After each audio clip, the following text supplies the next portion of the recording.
Hello दोस्तों, नमस्कार। आशा करते हैं कि आप सभी ठीक होंगे। मैं डॉक्टर अखिलेश कुमार सिंह, सहायक आचार्य राजनीति विज्ञान, अपने यूट्यूब चैनल पर आप सभी का स्वागत करता हूं। आज का टॉपिक है भारत के संविधान सभा का गठन एवं इसकी कार्यप्रणाली। इससे संबंधित प्रश्न प्रतियोगी परीक्षाओं में पूछे जाते हैं। इस दृष्टि से यह टॉपिक बहुत महत्वपूर्ण है। पहली बार सन 1922 ईस्वी में महात्मा गांधी ने स्पष्ट शब्दों में कहा कि भारतीय संविधान भारतीयों की इच्छा अनुसार ही होगा। इसका आशय ये है कि महात्मा गांधी ने उसी समय यह इंगित कर दिया गया था कि भारत का संविधान भारतीयों के द्वारा बनाया जाएगा।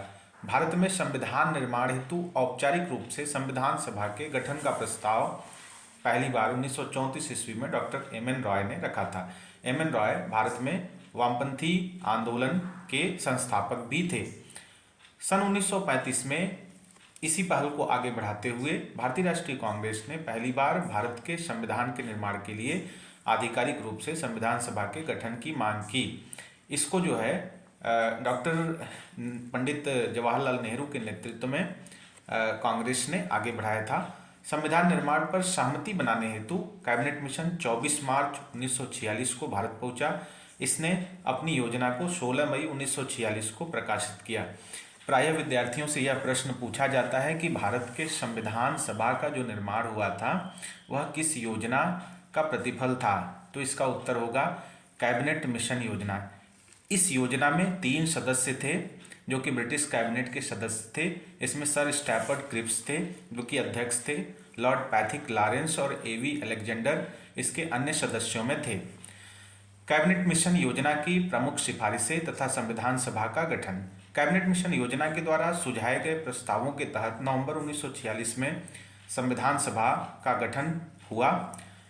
इसके कुछ प्रस्तावों में महत्वपूर्ण बिंदु हैं जो कि इस प्रकार हैं, जिनमें भारत की संविधान सभा में ऐसा सुनिश्चित हुआ कि 389 सदस्य होंगे जो ब्रिटिश भारतीय प्रांतों से होंगे। इन ऐसे सदस्यों की संख्या 292 होगी।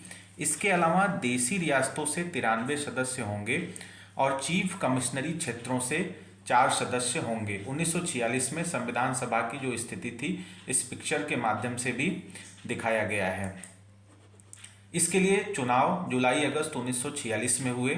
संविधान सभा का जो चुनाव परिणाम था इसमें 296 सीटों के लिए जो चुनाव हुए थे, इसमें भारतीय राष्ट्रीय कांग्रेस को 208 सीटें, मुस्लिम लीग को 73 सीट्स और 15 सीटें इंडिपेंडेंट उम्मीदवारों को मिली थी। प्रत्येक प्रांत व देशी रियासतों को उनकी जनसंख्या के अनुपात में सीटें आवंटित की गई थी। इस हेतु 10 लाख लोगों पर एक प्रतिनिधि का चुनाव किया गया था। भारतीय संविधान के निर्माण के लिए अप्रत्यक्ष निर्वाचन विधि को अपनाया गया था। आनुपातिक प्रतिनिधित्व व्यवस्था, जिसको कि प्रोपोर्शनल रिप्रेजेंटेशन सिस्टम भी कहते हैं, के आधार पर मुस्लिम, सिख व सामान्य समुदायों के बीच उनकी जनसंख्या के अनुपात में सीटें आवंटित की गई थी।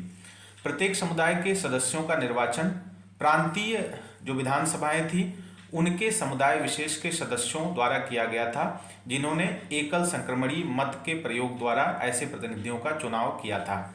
देशी रियासतों के प्रतिनिधियों का जो चयन था वो रियासत के प्रमुखों पर छोड़ दिया गया था। संविधान सभा की कार्यप्रणाली जो थी, तो इस संदर्भ में हम कह सकते हैं कि संविधान सभा की जो प्रथम बैठक थी वह 9 दिसंबर 1946 को हुई थी और सर्वसम्मति से डॉक्टर सच्चिदानंद सिन्हा को सभा का अस्थायी अध्यक्ष चुना गया था। मुस्लिम लीग ने इस बैठक का बहिष्कार किया और अलग पाकिस्तान की मांग पर बल दिया।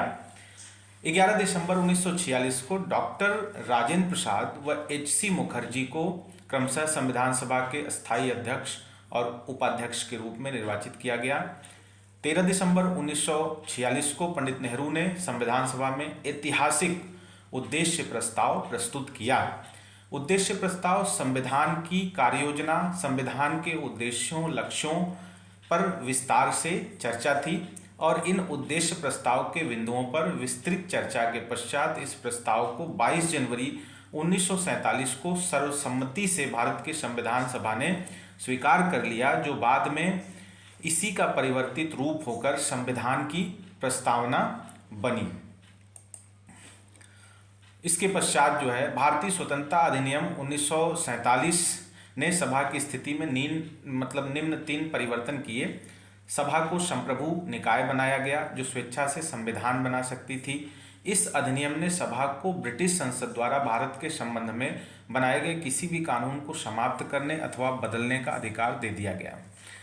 इतना ही नहीं, संविधान सभा एक विधायिका के रूप में भी कार्य करने लगी। इसका 2 काम हो गया। पहला काम तो ये कि यह देश के लिए संविधान बनाने का भी काम कर रही थी, और दूसरा काम इसका हो गया कि आम कानूनों को लागू करना। तो इस तरीके से एक संसद के रूप में भी काम कर रही थी।